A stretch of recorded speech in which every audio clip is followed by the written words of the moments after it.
Welcome to Talking in Code. I'm Christy Anderson, And I'm Christina Kaleshin. and we are excited to be with you for episode 4. And today, I think Christina would be really great for us to kind of take a rewind. We tend to jump right on in, and instead of talking about work, I think it's important for us to just share a little bit about who we are. And Yeah. so, yeah, let's just have a conversation. Okay. No, I totally agree. Actually, we did get some feedback from some of your listeners, and you're liking our podcast, which is awesome. And you're like, but like for those of you who don't really know us, like, who are you? Other than two ladies that are trying to share some really great wisdom only because we've been through it and we've learned some things because we did it wrong. And that's our main objective. But yeah, I totally get it. You guys don't even know who we are or what we're about. So that's what we want to do today.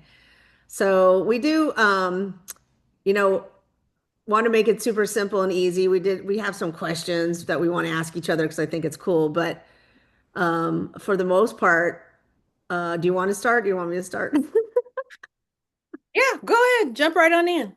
Um, So, like some of the things that I think about when I listen to a podcast and I want to know about people is, who are these people and why are they doing what they do?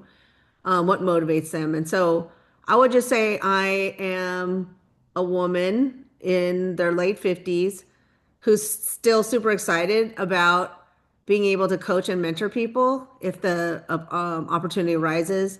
Excited to share a lot of things that I have learned in the last 29, 30 years in corporate America.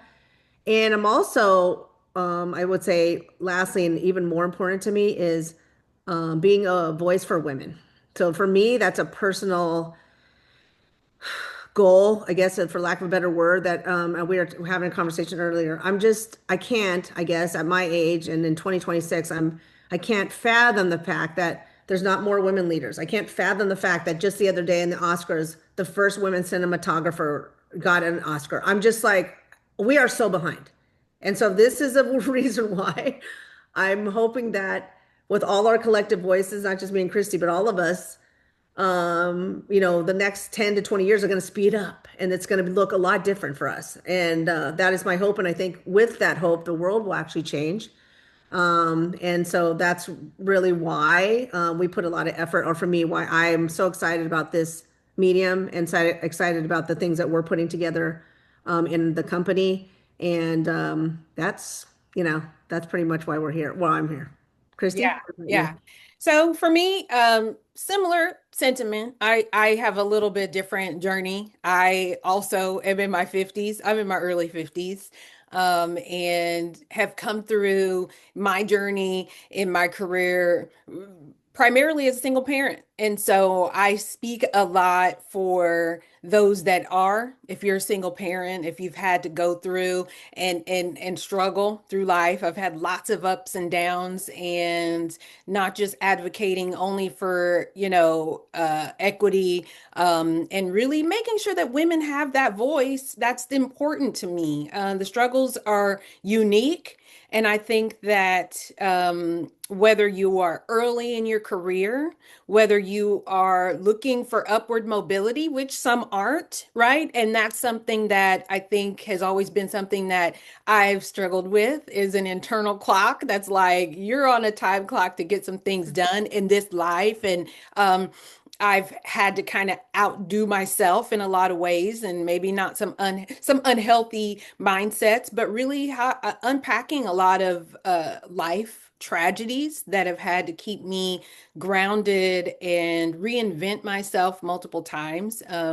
And now I'm excited because I'm a grandmother, and that also brings out some new feelings and thoughts around what it means to, you know, work in this world and leave something, as a legacy. And it's important for me to be able to help people have a voice, feel like they belong, feel like they can still be or find who they are in this world because it's a lot of noise out there. And so part of my mission and purpose, I believe God has gifted me with that ability to unlock some hidden things within individuals, kind of wake up some of those hidden things. And so yeah, I'm excited to be able to just share a lot of the wisdom and knowledge that I've gleaned over the years, but also to just continue to listen and have the conversations that people need to help them grow and continue to,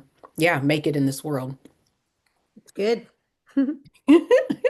So if someone was to bump into you on the street, Christina, who would they say you are outside of this kind of polished version of you? Who are you?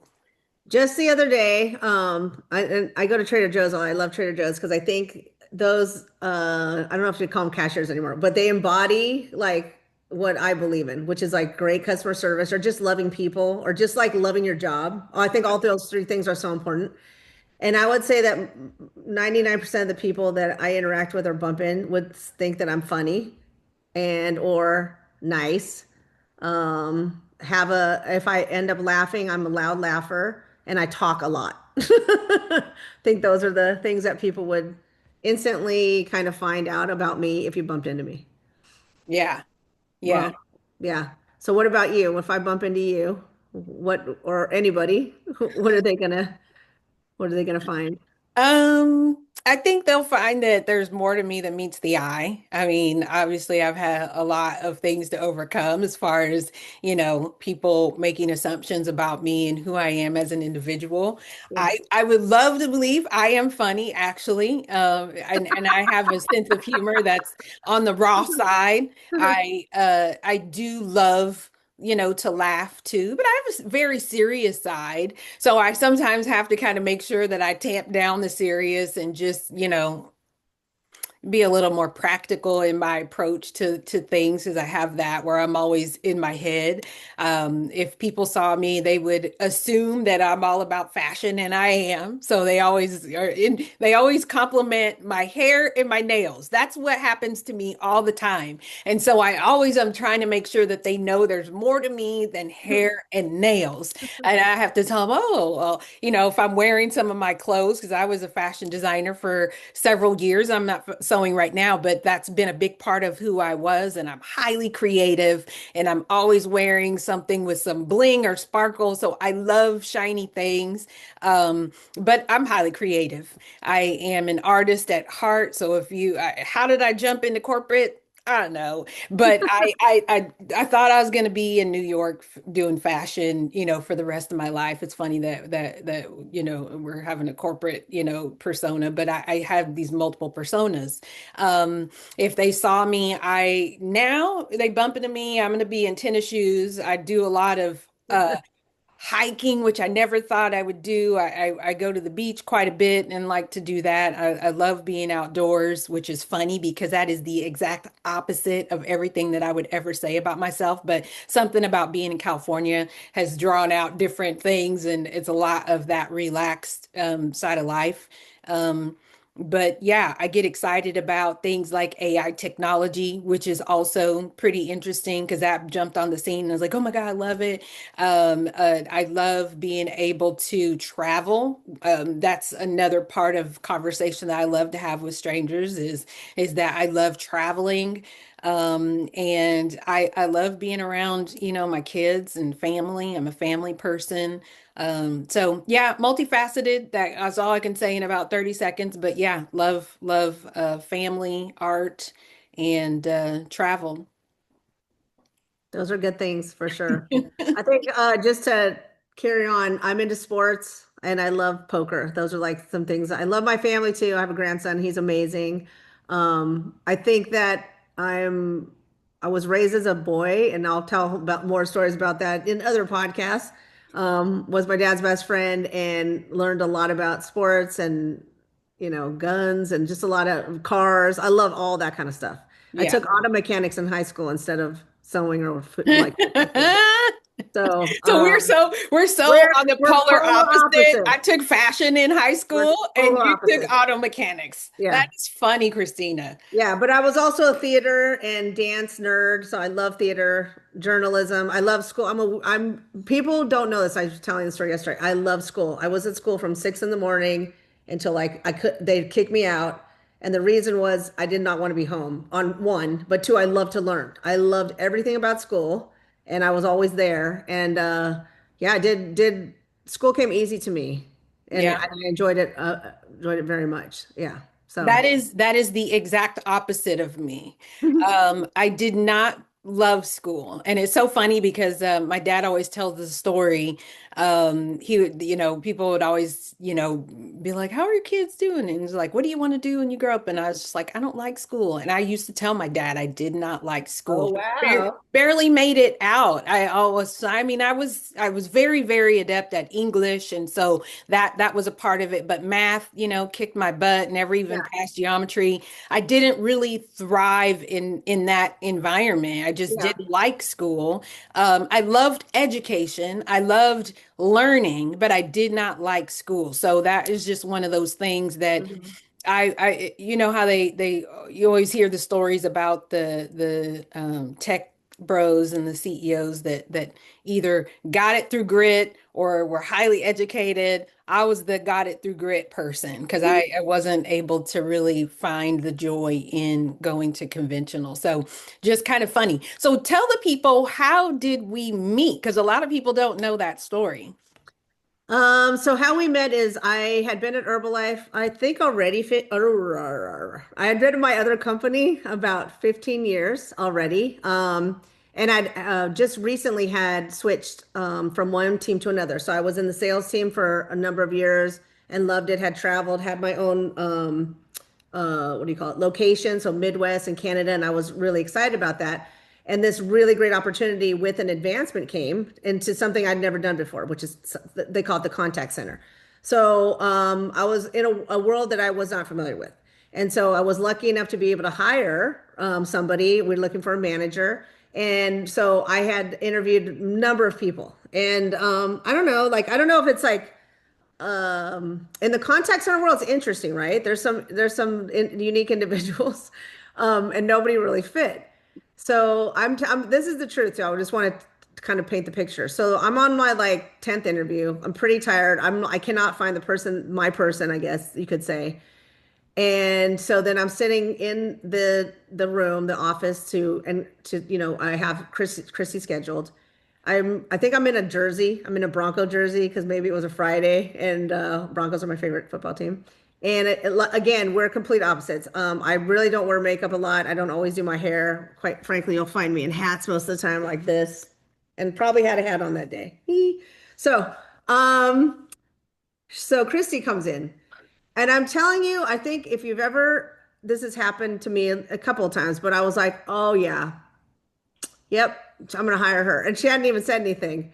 And she just looked so beautiful and she had this megawatt smile. And then we sat down and I really am a weird interviewer. I only ask like 5 questions. I know when someone's gonna work or not. And she answered them like, so well. She was obviously very smart, had a very impressive background, and I was like, oh my gosh, this is amazing. I could feel that we were going to be like friends forever, I guess, which is super bizarre, but that's how I felt that very moment.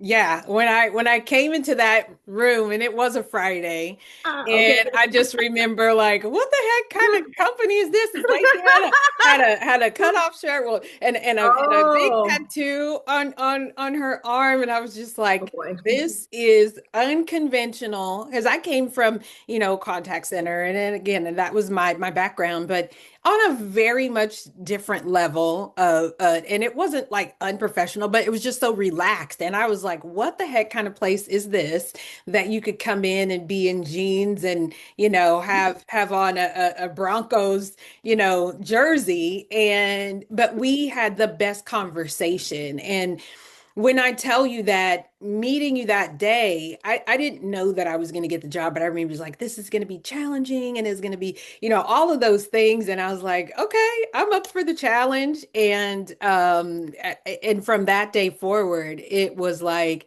and I was blessed, to that you guys hired me, but it was the start of what I believe has been an amazing journey. Like Amazing never in a ride. million years would I have imagined it, but it was absolutely everything that you said in that interview. Yeah, I mean, it was, I always, when I interview people, because at the time we used to travel, well, we were just beginning to travel a lot and I knew it. And I had instances in my career where you tell people they're going to travel and then they're like, oh, I can't travel. And it's like, well, oh, but that's half your job. Yeah. And literally, Christy and I, the first couple of weeks we worked together, we had been asked to put together a proposal, a strategy for something big. And we were able to work with a third party and we were in a room for 12 hours a day. And that's when we really were like, oh, and so we were both, I don't know, hungry and excited, so hungry and excited that we just scooped it all up, all this knowledge. And then the third party left because the money was out and they were like, well, we can't continue to build the thing that you guys need to build. So I was like, okay, and Christy and I hunkered down and did it. Yeah. And it was just such an amazing experience just to get to know each other and just to be able to work on something that we eventually were able to train over 9,000 people and travel the world. I mean, over 15, maybe 20 countries. What a story, and what for the last, so we were together for 12 or 15 years, I can't remember. And yeah, so very cool. Yeah, I agree with you. When we'll get into more of the work part of it, Yeah. um, what made what made you really decide to um start this journey? Like this journey that we're on right now, because talked Mhm. about how we worked together for, 14 years. Yeah. This part of the journey, what made you just think that this was the right thing? Because I know that there were some things that you used to talk about when we worked together, but how did that translate to like fast forward to today? Like Yeah. what was the catapult to that? Well, the catapult was, and we talked about it the first or second podcast, is I never in a million years thought I would get laid off, I guess, and like many of you, and I mean, I just read something else today, and I mean, many of you are going through exactly what I went through and what Christy's gone through. But that was first time in my whole career. In my whole career, I'd had many jobs before the 30-year career, and then just thought I could write it out till I was 65, quite frankly. Not write it out in a way where I wasn't doing anything, excited about what else I could bring to the table, basically. Yeah, So what happened is I was laid off with a number of other people, and it was a shock. And I think, accepting that shock and then remembering who I really am, honestly, and what we talked about for many years is like, wow, if we could have our own company and we could do what we've been doing and we can impact more people, wouldn't you want to do it? And the answer is yes. yeah, So like I don't know if people believe in divine intervention or like the universe and the cosmos, everything was aligning and what seemed seemingly for the first 2 weeks seemed so shocking and bizarre turned into things that we'd been talking about for quite a number of years. And so yeah, almost a dream, yeah. almost a dream. So I would agree. It was, I remember, sitting in a room and those 12-hour days felt like nothing. nothing, It, yeah. I can tell you this. And I've worked with hundreds of people. I've had multiple bosses. And the fact that we worked together, but you were my actual boss, like, I don't know that that really translates to being able to transition outside of that environment to this type of environment. I don't know if people really can capture the power of something like that. For me, it was having a person that actually saw me beyond the work, the ability, but I could be so 100% true to myself. And that was one of the things I believe that you brought to the table is like, well, what can you do for me? What you did for me was help me unlock new opportunities, new levels within myself, see that there was greatness in there. And I'm not saying that it wasn't always there, but sometimes you need somebody to be able to show you the good, the bad, and the ugly without judgment. And this is something so important. And I don't know if I'm really articulating in the way that it was life transformational in the sense that I would not be who I am today if the leader that I was able to work with gave me that permission with such reckless abandon. Like, we're gonna go there. If we're gonna change people, you gotta change. And you forced me to face those things. And I mean, it goes on a human level, not just about work. This is about who was I as a person. And so beyond getting to this fast forward, there was a lot of work that you did to help me become the person, the leader, and trust that.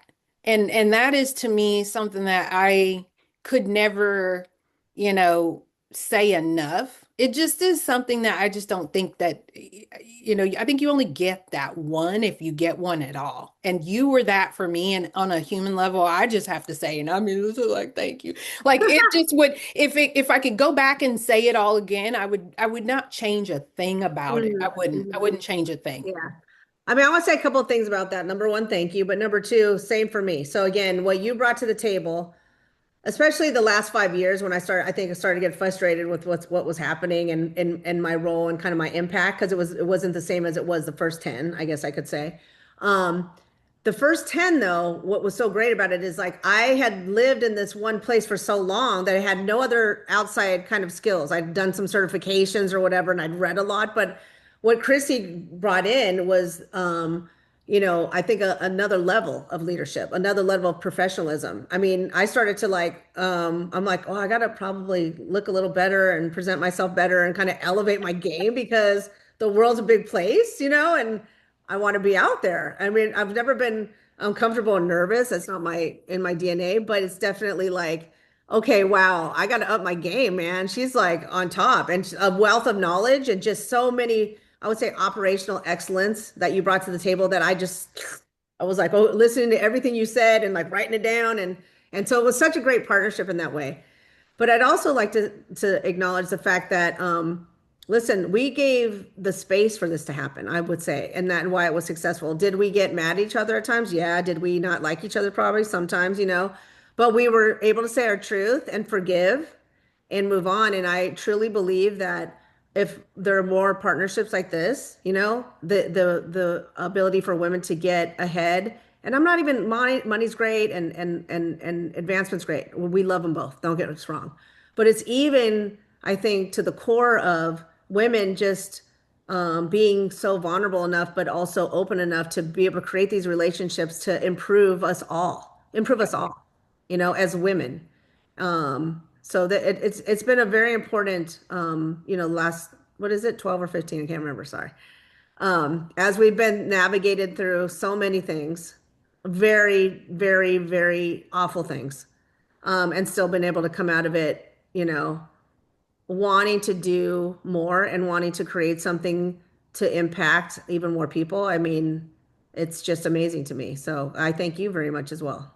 Yeah, on that note, just, the journey to that role, I had just come off of being laid off multiple times, twice by the same company, actually. And that last run was very emotionally jarring for me. I, again, was a single parent. I had just had a divorce. My mom had passed away. I had moved across the country from Texas to Arizona, and that role ended abruptly. And so, emotionally speaking, I was tapped out, and it was something that I don't know if a lot of people today, there are many that are in that position. Yeah. And for me, that confidence that had been lost in being laid off and looking and couldn't find anything, knowing that I had tons of value. I mean, I had careers where I managed multi, global contact centers and had high levels of responsibility and was quite successful in that career path. And having that come to an end and looking for my next opportunity, my confidence was at an all-time low. So to be honest with you, all that you saw in me, I didn't see all that in myself at that time. And so even people who seemingly are highly confident, highly competent, have all these skills, struggle with that Hmm. internal voice. And Totally. that voice was telling me that I wasn't good enough. So I was coming into a role that had opportunity for growth. I didn't have all the skills. I mean, even to this day, there are things I'm like, you tricked me. You tricked me, man. I was coming in thinking I was going to manage quality programs Yeah, and I know. build these programs, and Mhm. you told me, no, you're actually going to be a trainer. And I'm like, but I don't even stand up in front of her. I'm not a trainer. You're like, yeah, we're going to do it. And I was like, okay. So imagine going from being, and I'm not saying I was in the background. I was always a leader, but I wasn't a leader who was actually getting up teaching people. I mean, I had programs that I launched and managed, but not, building from the ground up. And so I was voraciously learning. So when it comes to learning, man, I had to learn how to do all these things that I never did before. And it was fun and it was exciting and it was different. And it was scary at the same time because it Yeah. was asking me to be vulnerable in a new space. And I'm like, I'm good at these few things. And a few of them was like, I was overconfident in some ways. And you're like, look, chick, pipe down. And so I was like having to learn how to be humble too at the same time. So I mean, those were fun times. I'll They were I'll fun. never ever be able to take I those were some fun times. Yeah, they were fun. I mean, they were also a little painful, honestly. I mean, me too, because I'm a single parent too, and I think that's why I had so much grace, honestly. That was the first time I remember while I was a single parent and I was working in the other team, I'd work for men and I would have these I had these two little kids and I had to travel a lot on the weekends. And I was like, can I just come in late on Monday? Nope.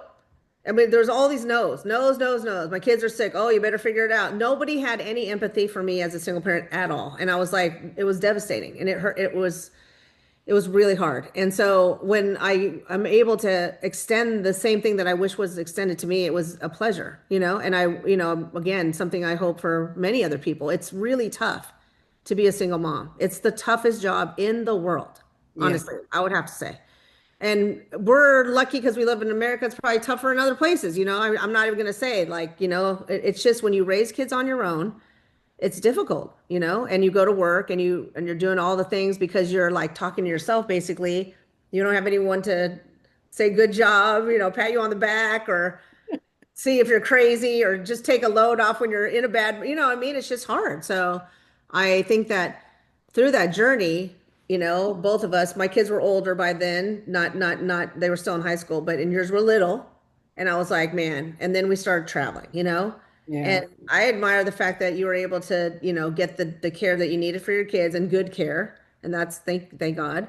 And then we were able to go to these places, Venezuela, a lot of South America, Malaysia, China. I mean, we went to Russia. I mean, so many places, 2 weeks at a time, Poland, Krakow, um, and really be able to give ourselves and not be, too stressed out. Now, did everything happen on the road? Yeah, we're going to talk a lot about that, guys. Was it smooth sailing? A lot of the podcasts are going to be like, you're going to be able to go, oh my gosh, like we'd be on the road, and of course, the kid would get sick, or one's getting kicked out of a place, or whatever crazy. And it was always when we were on the road, not able to control the situation necessarily, and we still had to deliver. Yes. We couldn't, you can't go to Brazil and God forbid something bad happens, which it did, and say, I cannot do this training. Because guess what? We might never go there again. Yes. And I get tenacity might be the word, persistence, resilience, or really truly believing we are doing something so good that we have okay, we can balance the two. We're going to do it, and then we'll deal with the stuff when we get back. I mean, that's for lack of a better way to put it. And that's a lot of the stories that we want to share with you guys and trying to give you an idea of these bumps that we've been through, and how Yeah. we overcame them. Yeah, that is so true. And that part of single momhood and it was hard traveling by my, with the kids Mm. at home and being away from the house and not knowing what was going to happen. And it seemed like if it could happen, it did happen. Um, I had, bad experiences trying to find childcare. That it was hard, and that's another part of the journey. It's like it crafts you into resilience because you don't have a choice. And when you don't have a choice as a parent to how you're going to take care of your family, and you have to be gone, and it's just a part of your responsibility. I mean, I had to find a way. Yeah, And I understand the dynamics of finding a way, bad caregivers, money that you have to spend to be on the road, in addition to being on the road, like all of those things, it and was a your kids give and miss you, and they're upset when you get home, and yeah, yeah. trying to, Missing games, yeah. missing, school events. Mhm. All of those things are a part of the journey. And it sometimes is sad. I mean, I remember, I mean, now don't get me wrong, I had tons of fun on the road, Yeah, but it had some drawbacks to how as a parent that guilt that you carry not being around and those sacrifices, I would say more than anything, the yeah, sacrifices that I had to make, the choices that I wouldn't say I'd go back and do it over again. I would not change a thing because who I am today is crafted out of all of that yeah, struggle. Um, some of it was painful, but there was an equal balance of amazing times, getting to see the different cultures. You're a foodie, you showing me new foods because I was stuck yeah. on chicken and fish, man. That was it. And you were making me eat sliced octopus, cooked in lemon juice, like just little silly things, but it was like the experiences I wouldn't be able to take back. And so I feel like how this partnership it is a natural, easy thing for me because I don't think you get to spend as much time away from home, away from your home country with a person that you can know intimately in a way that we have. Like it's just, I don't know that it happens that often. And this is just one of those I hope it dynamics does that only actually. God could bring together to Yeah. me. I actually hope that there are more stories like this. You know what I mean? That I mean, not the struggle. The struggle is hopefully less struggle, but it does make you a different person. It does. I mean, I always my biggest belief, one of my biggest core beliefs is that you can't have a testimony without being tested. I mean, it's not fun, but when you survive and you thrive, Yeah. you can tell people about it and you can show them a way, and maybe it's a little less, right, for them. And but those, yeah, there was some struggle for sure, but it was definitely worth it and unlike anything I've ever seen. So we'd love to hear again. You guys are listening to this. What other partnerships have you had? What other experience have you had with other women or men, when you're on the road that are really life changing and positive and transforming, I would say. Yeah. Because I would always say we grew up together. Like we literally, once we got this gigantic thing that we needed to do and we put it together, I felt like we were still teenagers. And that through the years, we definitely grew up, being put on the road and having to make decisions is insane, right? It's pretty crazy. It tests you. Yeah. You're exhausted. You're upside down. Sometimes it's morning here in the U.S., but it's the morning at 12. Your time's upside down. All these things kind of test you, if you will, and you still have to deliver. If strategize, people look to you and they come to you for advice. I mean, these are, and it's a gift, and Yeah. that's the way to look at it. You know what I mean? And I would just like to like kind of wrap this up, this particular portion with the one thing that we learned, and the one thing that has been the biggest gift, I would say, is that everywhere we go, at the end of the day, people want the same things. They want to have enough food to feed their, family. They want to have just enough. It was never about being rich. Never had those conversations. No. Happiness, you know what I mean? Believe in something. be a part of something bigger than yourself. Get a working wage and be able to have, afford your kids to do something and go to school. Right. Everywhere we went. So the good news is we're more alike than not, even in these times. And you'll find people that want these things. Yeah. Just a good life, and be surrounded by good people. Yeah, that is so true. I mean, that culture, there were a lot of culture shocks out there, but the things that make us who we are as a people, it was amazing to see that it was the core core beliefs, those four things, man, that more people than not, whether it was us visiting India to, it just is so interesting. And I'll tell you this, being a Texas girl and for all of the Southern, thing, I was world like my mind thought globally. I don't know where I got it from, but it's like who I grew to be was to love other cultures in such a way that it's just like, man, I could appreciate the differences in us that made us so much more human. It was that humanization of no matter what part of the world you were in. And I loved the places that were so polar opposite to where I was. So if somebody would tell me, what's your favorite it would be something so far to the polar opposite. And that's what made me love it even more. It was just like I would find, but the people, man. That's why today I'm so passionate about people, is because I love people. Like I could just see the lights in people's eyes and witness the wisdom that would come in the places so unexpected. Like Yeah. it's so beautiful. It just, man, I can't tell you that every opportunity was where I could fully, understand it all. But man, I learned how to embrace the differences in a way that just give me such an appreciation for uh that even more than ever today, because I mean it's just something that we all need to be able to experience in our lifetime if we have the opportunity. Yeah, absolutely. Travel is everything. Travel, I would say, is the best education. In my opinion.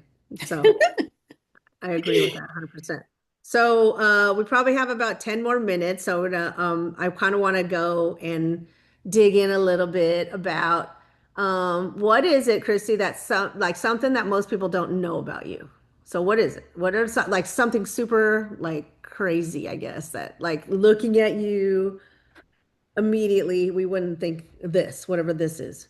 The one that usually most people kind of get twisted is that when I tell people my age, they always automatically freak out. And then when I tell them I have kids, they freak out more. It's like I have three kids and I'm over 50. Get over it. It is what it is. I can't go back and always like never had Botox and that all it's all natural. Those two things, I don't know. Most people probably think it's silly, but that's a huge thing is that I don't know how. It's all God's grace. I didn't do anything to get this face. I made that rhyme. Did I make that rhyme? I didn't do any. Yeah, a little. Oh, it's all God's grace. I didn't do anything to I make didn't this get face. this face. I look like my mom. I look like my mom. Yeah, Oh. that's a part of I think the mystique and the fun. Whenever I tell people that, they always fall off their chair. Like, shut up. And I'm like, yeah, that's so if I tell people I look 30 and I'm actually 50, over 50, they're all just like, you shut up. You're so weird. I don't know if that's exciting. I mean, the things that I just talked about, like loving that I sew and I used to make most of my clothes, that part other people Yeah. still If couldn't. you check Christy out on social media, you'll see a lot her clothes, and she has paintings, and she's very creative. She's good Yeah, with, yeah, super jewelry. creative. Yeah. Yeah, that part of me is one thing I think would surprise a lot of people. If you knew me, you would know me. But to know me is to love me because there's so many different sides of me, and I've talked about it on, a couple of our previous episodes that I'm so multifaceted. I think I kept getting back in line to get more new gifts. I don't know how that works, but it just is. All things creative, I love. But I also enjoy writing. I enjoy being able to, think creatively. I just, again, I can't talk about that enough, is the ability to have vision. I am a visionary. I would say if you describe yourself, like how would you describe yourself? I would describe myself as a visionary. Being able to make something from nothing. That is something that I think is an area that I still kind of struggle to even explore within my own mind.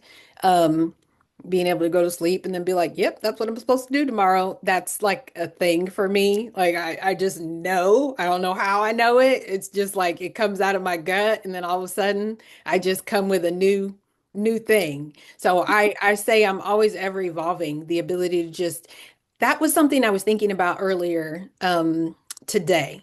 It's if I were to be able to describe how that is like you could see and the only way to equate it is like you could hear a singer or a movie star. How are they able to withstand the test of time? And you're like, oh, they popped out with a new album, or oh, they reinvented their stuff. It's the ability for me to just intuitively know when it's time to shift and when it's time to reinvent. That is like, I think, one of the hidden secrets that I don't know where it comes from, but it's just something that I have innately. And it's not about tooting my horn. It's just in all humility, it's just something that I think has been something even I don't really know how. It just happens. And so anyway, just being able to do that, it's amazing.